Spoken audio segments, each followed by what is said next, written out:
জমিনকে বানানোর আগে পানিতে ভরপুর ছিল। দুনিয়ার মধ্যে এই সমতল জমি ছিল না, সমতল ভূমি ছিল না, মাটি ছিল না, পুরাটা দুনিয়া পানিতে ভরপুর ছিল। আল্লাহ রাব্বুল আলামিন বলেন, ওই পানির মধ্যে আমি ফেনা তৈরি করলাম।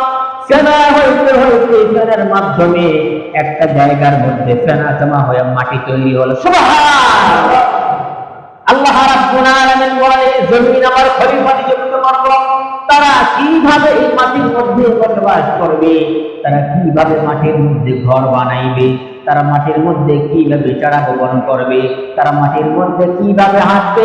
আপনারা খেয়াল করলে বুঝতে পারবেন মাটিটাকে আল্লাহ রাব্বুল আলামিন আমাদের এত বেশি অনুকূল করেছেন। এই মাটিটা না শক্ত না নরম, এত বেশি শক্ত না, এত বেশি নরম না। ছোট্ট একটা বীজ যখন আমরা জমির মধ্যে লাগাই, সরিষার দানাটা